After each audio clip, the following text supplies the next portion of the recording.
رمضان تیاری کے اندر ایک بڑی اہم چیز ہے جو میں ہر سال ہی بھول جاتا ہوں۔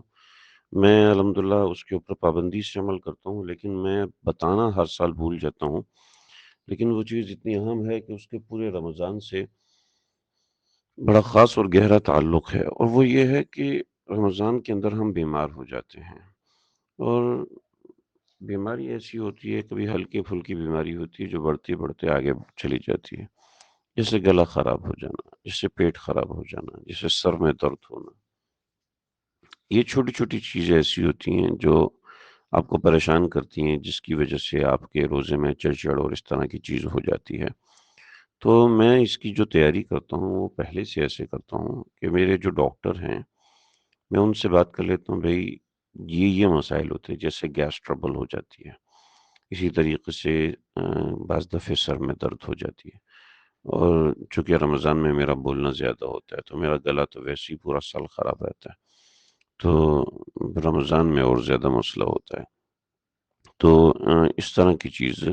ہوتی ہے، ایسے خشکی بڑھ جانا، اسی طریقے سے نیند کا نہ آنا یا نیند کا زیادہ آنا، یہ وہ چیزیں جو کہ چھوٹی چھوٹی ہوتی ہیں ہمارے معاملات کو خراب کر دیتی ہیں۔ چونکہ رمضان میں ورزش ہو نہیں پاتی، چلنا پھرنا نہیں ہوتا تو پٹھے اکڑ جاتے ہیں اس طریقے سے، اور اس نوعیت کی چیزیں ہوتی ہیں، زیادہ بیٹھنا ہوتا ہے تو کمر میں درد ہو جاتا ہے۔ تو رمضان میں یہ سب چیزیں جو کہ بڑھ جاتی ہیں، تو اس وجہ سے میرے جو ڈاکٹر ہیں الحمدللہ میرے محلے میں ہی بیٹھتے ہیں، مجھے بڑا اچھا ان سے باؤنڈنگ ہے، سلام دعا ہے، تو ہم ان سے نا ایک دفعہ ہی ان سب چیزوں کی دوا لکھوا لیتے ہیں، اور رمضان سے ایک ہفتہ پہلے ہم وہ ساری دوائی لے کے آ جاتے ہیں۔ جسے چونکہ کھانے پینے کا معمول بالکل ڈسٹرب ہو جاتا ہے، تو گیس ٹربل ہو جاتی ہے، تو اس کے لیے ظاہری بات ہے 2-4 دوائیاں اسپیسیفائڈ ہیں،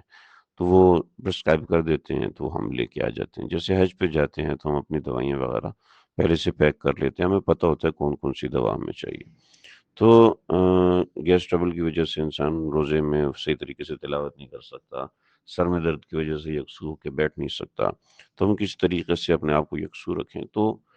ابھی بھی آپ لوگ یہ کر سکتے ہیں کہ اپنے ڈاکٹر سے کچھ دوائیاں لکھوائیں۔ پاکستان میں تو ہر کوئی ڈاکٹر ہے نا، تو بڑا بھائی چھوٹے بھائی سے، چھوٹا بھائی بڑے بھائی سے، یہ نہیں ہونا چاہیے بھائی۔ جو واقعتاً ڈاکٹر ہے ان سے بات کرنی چاہیے کہ کسی کا کھانا بڑھ جاتا ہے، کوئی زیادہ کھاتا ہے، کوئی کم کھاتا ہے۔ اصول تو یہ ہے کہ کم کھانا چاہیے، لیکن زیادہ کھاتے ہیں، اور اتنا کھاتے ہیں، 3-4 ٹائم پہ کھاتے ہیں، یہ نہیں ہونا چاہیے۔ سحری بالکل ہلکی پھلکی، افطار بالکل ہلکا پھلکا، یعنی اتنا ہو کہ انسان میں طاقت رہ سکے، انسان میں سوجھ بوجھ رہ سکے۔ تو یہ سب ہوتا ہے، اس لیے ہوتا ہے۔ تو رمضان میں بھی انسان ڈبل ٹرپل کھانا شروع کر دے تو کیا فائدہ اس رمضان کا؟ تو بہرحال لیکن پھر بھی اس طرح کے عوارضات ہوتے ہیں، ہر بندے کو اپنا پتہ ہوتا ہے، کسی کا کھانا کمزوری ہوتا ہے، وہ کھانا دیکھ کے اپنا ہاتھ روک نہیں سکتا، ٹھیک ہے، تو اس کو بھی حق ہے کہ وہ صحیح رہے، لہٰذا اپنے حساب سے ڈاکٹر سے بات کر کے